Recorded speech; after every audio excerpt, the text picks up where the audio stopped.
2024 총선장애인연대는 지난 2월 27일 전체 회의를 개최해 장애인 공약 요구안에 대한 점검 및 논의를 거쳐 최종 공약 요구안을 확정했습니다.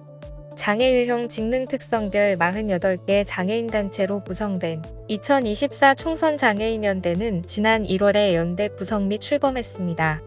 이후 2주간 참여단체별 정당 요구안 의견 수렴 과정을 통해 장애 당사자의 욕구를 반영한 공약안을 마련했습니다. 핵심 요구 사항은 장애인구 고령화 특성 반영 정책 강화를 위한 국가 장애인 고령화 정책 로드맵 마련, 장애인 건강권법 실효성 강화를 위한 장애인 건강보건관리 종합계획 수립 및 시행과 함께 장애인 소득보장 정책 강화를 위한 장애인 기본소득 도입 및 장애인연금 확대, 디지털 4차 산업혁명 대응 기반 강화를 위한 디지털 포용법 제정, 모든 국가정책이 장애 포괄성 강화를 위한 대통령 산하 국가장애인위원회 설치까지 5대 과제로 구성됐습니다. 2024 총선장애인연대는 장애 당사자의 욕구를 반영한 장애인 요구 공약 개발 등 향후 개원하는 22대 국회에서 공약 반영과 이행을 촉구하는 핵심적 활동을 진행해 나갈 계획입니다. 전국장애인 차별철폐연대는 지하철 역사 내 시위를 막은 서울교통공사와 국가 등을 상대로 배상을 청구하는 소송을 제기한다고 2월 27일 밝혔습니다. 소송은 전장현과 장애인 이동권 보장 집회 참가자 25명이 제기하며 배상 청구액은 1억 원 규모입니다.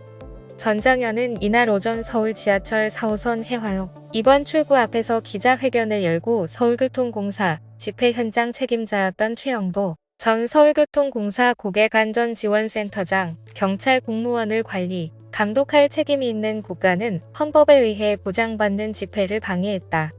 며 이들의 행위가 위법임을 밝히고 책임을 묻겠다.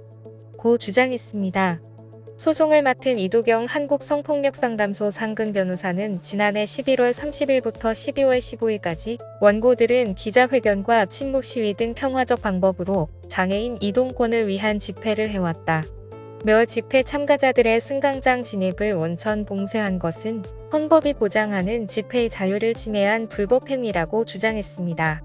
이 변호사는 그 누구도 승객의 승하차를 막지 않았다. 기자회견 진행 후 자진 폐거한다고 여러 차례 얘기했으나 피고들은 법을 무시한 채 물리력을 행사했다.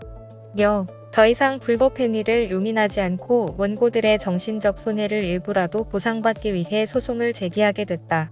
고 밝혔습니다. 앞으로 범죄 피해자의 권익 보호를 위해 발달장애인과 19세 미만 피해자에 대한 국선 변호사 지원이 의무화되며 피해자의 재판 기록 열람과 복사권이 강화됩니다. 법무부는 이 같은 내용을 담은 형사소송법, 장애인복지법 등 8개 법률 개정안이 2월 27일 국무회의를 통과했다고 밝혔습니다. 세부 내용을 살펴보면 기존 성폭력, 아동장애인 학대, 인신매매, 스토킹에 한정된 국선 변호가 살인 강도, 조직폭력 등 특정 강력범죄까지 확대되며 19세 미만과 심신미약, 발달장애 장애인 피해자에겐 의무적으로 지원됩니다. 보건복지부는 2월 28일부터 경증장애인까지 대상을 확대한 장애인 건강주치의 4단계 시범사업을 실시한다고 밝혔습니다. 올해부터 시행되는 4단계 사업은 의원급에서 제공하는 일반 건강관리 대상을 중증장애인에서 경증장애인까지 모든 장애인으로 확대하고 방문 서비스 횟수를 중증 연 18회에서 연 24회로 경증 연 4회로 확대했습니다. 또한 주장애관리기관의 일부 상급 종합병원을 포함해 보다 다양한 의료기관이 사업에 참여할 수 있도록 했습니다. 아울러 장애인 치과주치의 시범사업도 확대됩니다. 부산, 대구, 제주로 한정됐던 사업지역을 전국으로 확대하고 중증장애인 외에도 뇌병변, 정신경증장애인도 서비스를 받을 수 있습니다.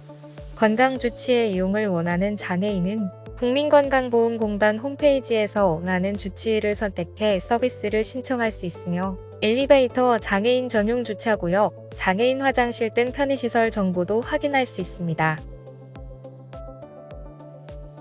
지금까지 장애인생활신문 편집국에서 전해드렸습니다.